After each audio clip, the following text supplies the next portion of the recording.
इस वीडियो में हम बात करने वाले हैं कॉन्टैक्टर और रिले के बीच में क्या क्या अंतर होते हैं। अगर आप भी कहीं पे इलेक्ट्रिकल के इंटरव्यू देने की तैयारी कर रहे हैं तो आप कॉन्टैक्टर और रिले के जो भी अंतर है वो अच्छे से जरूर सीख लें। तो चलिए शुरू करते हैं हम अपनी इस वीडियो को। तो बेसिकली एक तरीके से देखा जाए तो जो हमारा कॉन्टैक्टर और रिले होते हैं वो दोनों ही एक तरीके के स्विच होते हैं जिनको हम इलेक्ट्रिकली ऑपरेट करते हैं। अब पहले जो रिले है उसकी बात करते हैं। रिले का हम हमारी बहुत सारी एप्लीकेशन के अंदर यूज करते हैं। ये एक इलेक्ट्रिकली ऑपरेटेड डिवाइस होता है। रिले को हम एक प्रोटेक्टिव डिवाइस की तरह भी देख सकते हैं। जैसे हमारे सिस्टम में अलग अलग तरह की रिले लगाई जाती हैं, जैसे कि over current relay, over voltage relay, under voltage relay, phase sequence relay, कुछ इस तरह की रिले जो हमारे सिस्टम में यूज की जाती है इनको प्रोटेक्टिव रिले हम कहते हैं। अब जो हमारी ये रिले होती हैं इनको लो वोल्टेज सिस्टम में या लो वोल्टेज एप्लीकेशन में यूज किया जाता है और लो वोल्टेज सिस्टम में इनका यूज करके हम जो हमारी हाई वोल्टेज वाली एप्लीकेशन है या हाई वोल्टेज वाले जो हमारे डिवाइस उपकरण लगे रहते हैं उनको हम इस रिले की मदद से ऑपरेट करते हैं।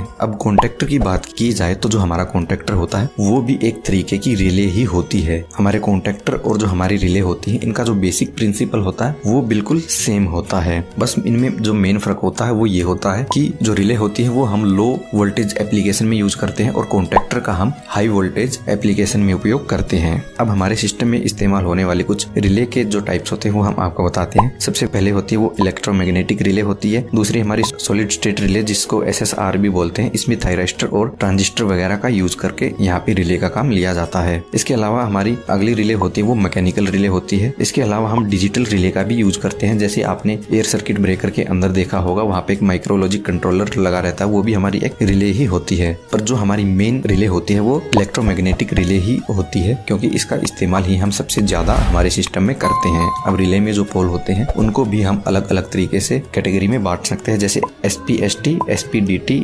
DPST और DPDT। अब इसके अलावा अगर आप ये जानना चाहते हैं कि जो हमारा ACB यानी एयर सर्किट ब्रेकर होता है वहाँ पे कौन कौन